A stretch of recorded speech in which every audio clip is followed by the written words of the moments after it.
સુપ્રભાતમ મિત્રો, આજે આપણે ધોરણ 9નો 5મો પાઠ સુભાષિત વૈભવ એ ભણીશું. તમારું પુસ્તક ખુલ્લું રાખશો. સંસ્કૃત સાહિત્યમાં મોટા કાવ્યને મહાકાવ્ય તરીકે અને નાના કાવ્યને મુક્તક તરીકે ઓળખવામાં આવે છે. જેમ એક નાનકડું મોતી બહુ અમૂલ્ય હોય છે, તેમ આવા નાનકડા મુક્તકો પણ બહુમૂલ્ય છે. આવા મુક્તકો સુભાષિત હોય છે. સંસ્કૃત સાહિત્યમાં આવા મુક્તકો સુપરિચિત અને સુલલિત કાવ્ય પ્રકાર પોતાના 4 ચરણોમાં જીવનના બહુમૂલ્ય પાથેયને કલાત્મક રીતે પીરસી દેવાની એક આગવી વિશેષતા ધરાવે છે. આ સુભાષિતોમાંથી આદર્શ જીવન અને ડહાપણનો બોધ પ્રાપ્ત થાય છે. આવા જ કેટલાક બહુમૂલ્ય મુક્તકો અથવા સુભાષિતોનો સંગ્રહ કરીને આ પાઠ અહીંયા તૈયાર કરવામાં આવ્યો છે. પ્રસ્તુત પાઠમાં પસંદ કરેલા અથવા ચયન કરેલા સુભાષિતોમાં કોઈ એક વિભક્તિના પ્રયોગને જોઈ શકાય છે. આવા વિભક્તિ પ્રયોગો એક બાજુ સંસ્કૃત ભાષાને શીખવા માટે ઉપયોગી થઈ પડશે, બીજી બાજુ સુભાષિતમાં ઉપદેશેલા પાઠકના ગુણ, ચલાયમાન જગતમાં કીર્તિની ચિરંજીવિતા, સર્વ પાપોનું મૂળ લોભ, સ્વજન અને સાચા મિત્રની પરખ તેમજ સજ્જન અને દુર્જનની લાક્ષણિકતાઓ જેવી બાબતોનો અહીંયા આકારિત કરી આપવામાં આવી છે. આ સુભાષિતો તમારા વ્યક્તિત્વને ઉજ્જવળ તથા ચારિત્ર્યવાન બનાવવા માટે પૂરતી પ્રેરણા આપશે. સુભાષિત સુ પ્લસ ભાષિત, સુ એટલે સારી રીતે અને ભાષિત એટલે કહેવાયેલું, એને સુભાષિત કહેવાય. અહીંયા આપણે આ 5મું પદ્ય જોઈએ. સુભાષિત વૈભવ એટલે કે સુભાષિતોની સમૃદ્ધિ. પહેલો આપણે શ્લોક જોઈશું. માધુર્યમ અક્ષર વ્યક્તિ પદછેદસ્તુ સુસ્વર ધૈર્યમ લય સમર્થમ ચ ષડે તે પાઠકા ગુણા. પાઠકના અહીંયા જે ગુણો છે એની વાત કરવામાં આવી છે. પાઠક એટલે વાચક, વાચકના ગુણો અહીંયા પ્રસ્તુત કરવામાં આવ્યા છે. માધુર્યમ, માધુર્યમ એટલે મધુરતા. અક્ષરમ વ્યક્તિ, અક્ષર વ્યક્તિ એટલે અક્ષરની અભિવ્યક્તિ. અક્ષરાણામ વ્યક્તિ, ષષ્ઠી તત્પુરુષ સમાસ અહીંયા થયેલો છે. પદછેદસ્તુ સુસ્વર, પદછેદ, પદછેદ એટલે કે પદોનો છેદ એટલે કે પદોનું વિભાજન સારી રીતે થાય. સુસ્વર સારો સ્વર. ધૈર્યમ લય સમર્થમ, અહીંયા ધૈર્યમ એટલે ધીરજ અને લય સમર્થમ એટલે કે યોગ્ય અવાજ, લય. ચ સડે તે પાઠકા ગુણા, આ જે 6 છે એ પાઠકના ગુણો છે. એનો અનુવાદ આપણે જોઈએ. મધુરતા, અક્ષરની અભિવ્યક્તિ, પદોનું વિભાજન, સારો સ્વર અથવા અવાજ, ધીરજ અને લય, આ 6 વાચકના ગુણો છે. વાચક એટલે પાઠ કરનાર જે હોય, જે પાઠ આપતો હોય અથવા જે વાંચતો હોય, એટલે પાઠક અથવા એને આપણે વાચક કહીશું. એના ગુણો અહીંયા પ્રથમ શ્લોકમાં બતાવવામાં આવ્યા છે. બીજો આપણે શ્લોક લઈએ. ચલમ વિત્તમ ચલમ ચિત્તમ ચલે જીવિત યૌવને ચલાચલમ ઇદમ સર્વમ કીર્તિ એવ હિ જીવતી. ચલમ વિત્તમ, અહીંયા વિત્તમ એટલે કે ધન. આપણે એના શબ્દાર્થ પહેલા જોઈએ. વિત્તમ એટલે ધન. ચલમ, ચલમ એટલે ચંચળ છે અથવા અસ્થિર છે. ચલમ ચિત્તમ, ચિત્તમ એટલે મન. માણસનું મન પણ કેવું છે? ચંચળ છે. ધન ચંચળ છે, મન ચંચળ છે. ચલે જીવિત યૌવને, જીવિતમ ચ યૌવનમ ચ, અહીંયા ઇતરેતર દ્વંદ્વ સમાસ છે. જીવિત યૌવનમ, અહીંયા જીવન અને યૌવન પણ ચંચળ છે. ચલાચલમ ઇદમ સર્વમ, બધું જ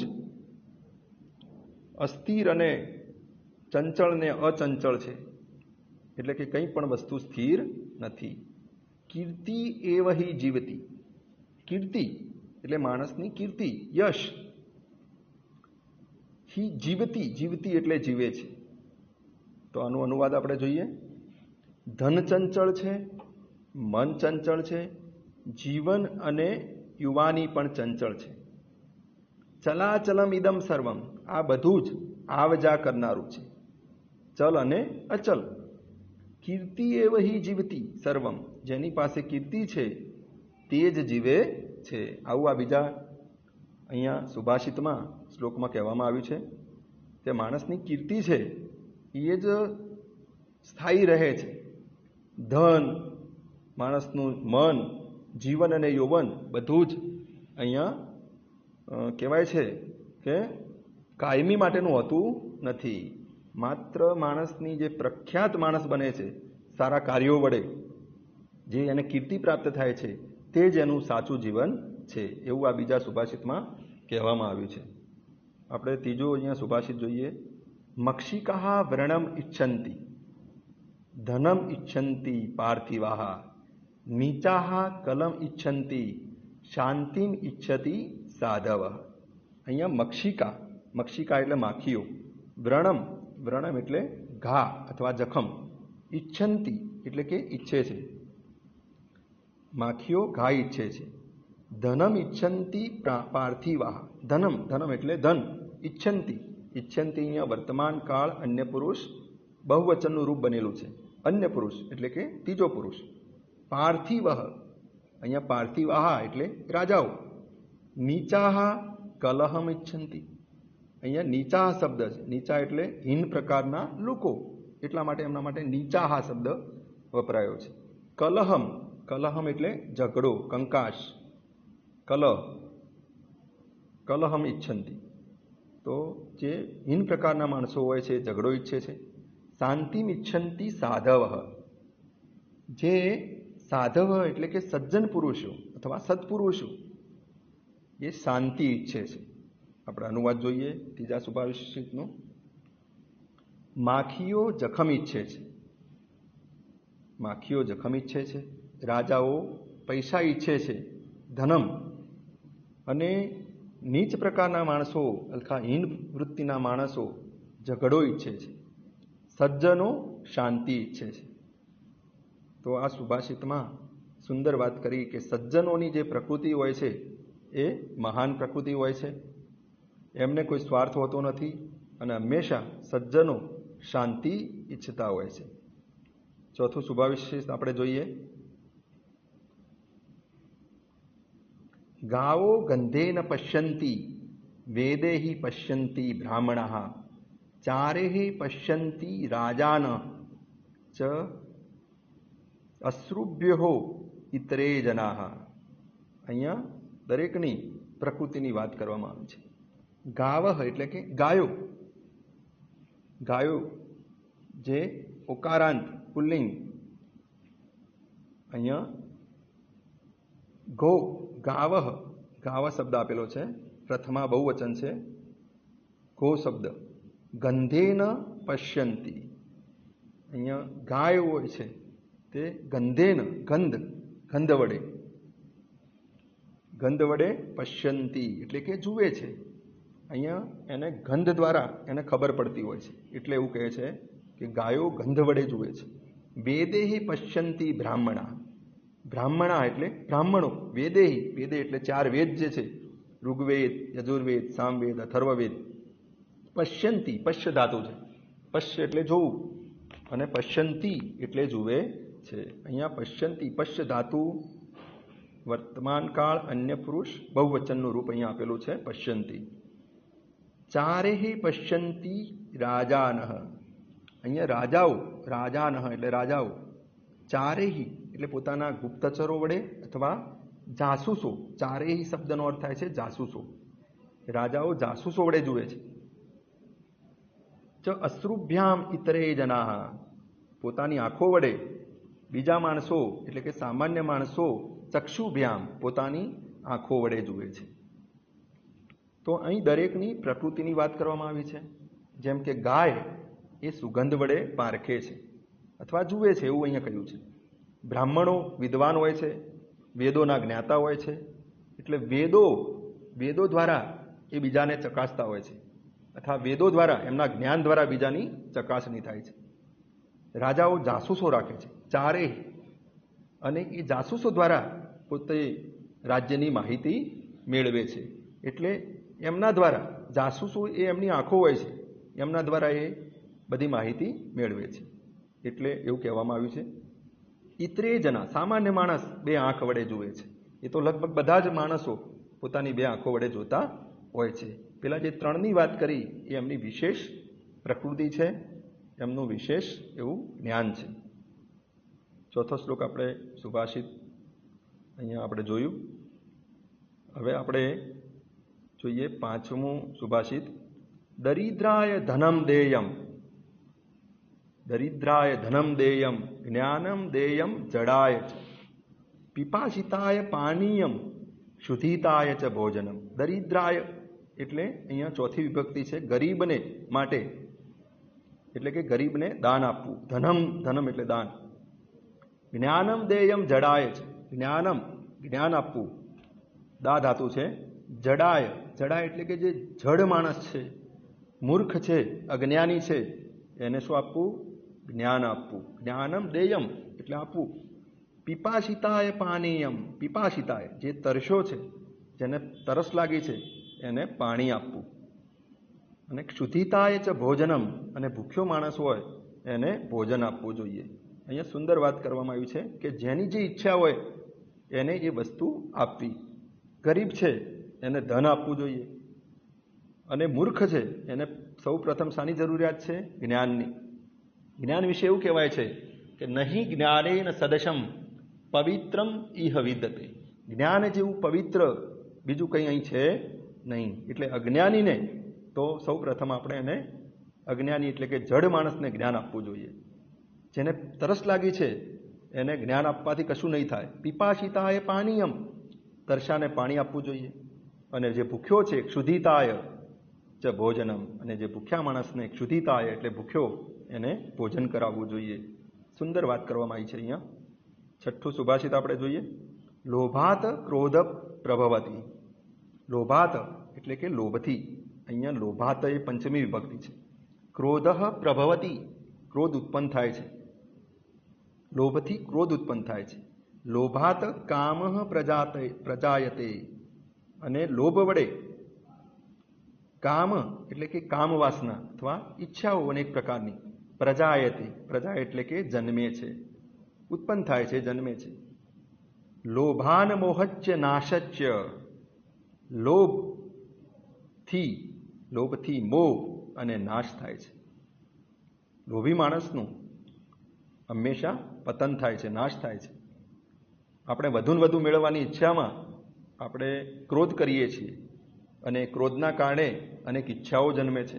એ ઈચ્છાઓને જન્મે ત્યારે આપણે એના મોહમાં પાગલ થઈ જઈએ છીએ, અંધ બની જઈએ છીએ, અને પછી આપણો નાશ થાય છે. જેમ આપણે ઘણા બધા રાજાઓના ઉદાહરણો પહેલાં તમે જાણો છો કે એમનો નાશ આ રીતે થયેલો છે. છેલ્લે કહ્યું છે લોભ પાપસ્ય કારણમ. લોભ એ પાપનું કારણ છે. લોભ પાપસ્ય કારણમ, અતિ લોભને અહીંયા પાપનું કારણ કહેવામાં આવ્યું છે. ઘણીવાર માણસ લાલચી હોય તો એ ધીમે ધીમે વધુ મેળવવાની ઈચ્છામાં એ પાપ પણ કરે છે, કોઈને મારી પણ નાખે છે, નુકસાન પહોંચાડે છે. વધુ મેળવવાની આશામાં એ ખોટું કરતો રહે છે, ચોરી કરે છે, અને પોતે પોતાના નાશનું કારણ બને છે. ફરી આપણે જોઈએ. લોભથી ક્રોધ ઉત્પન્ન થાય છે, લોભથી કામના જન્મે છે, લોભથી મોહ અને નાશ થાય છે. લોભ પાપનું કારણ છે. સાતમું આપણે સુભાષિત અહીંયા જોઈએ. હવે તક્ષકસ્ય વિષમ દંતે મક્ષિકાયાચ મસ્તકે. તક્ષકસ્ય, તક્ષક એટલે સાપ, તો તક્ષક એટલે સાપ કહી શકાય, નાગ કહી શકાય. એનું ઝેર દાંતમાં હોય છે. દંતે, દંતે એટલે દાંતમાં. મક્ષિકાયાચ મસ્તકે, અને મક્ષિકા એટલે માખીનું ઝેર એના મસ્તકે એટલે મસ્તકમાં હોય છે, એના માથામાં હોય છે. મક્ષિકા, મક્ષિકા એટલે માખી, માખીનું ઝેર એના માથામાં હોય છે. વૃશ્ચિકસ્ય વિષમ પૂંછે. વીંછી હોય એનું ઝેર તેની પૂંછે, પૂંછે એટલે પૂંછડીમાં હોય છે. સર્વાંગે દુર્જનસ્ય તત. હવે અહીંયા દુર્જન માણસ નું ઝેર, દુર્જનનું ઝેર એના બધા જ અંગોમાં હોય છે. સર્વ અંગોમાં.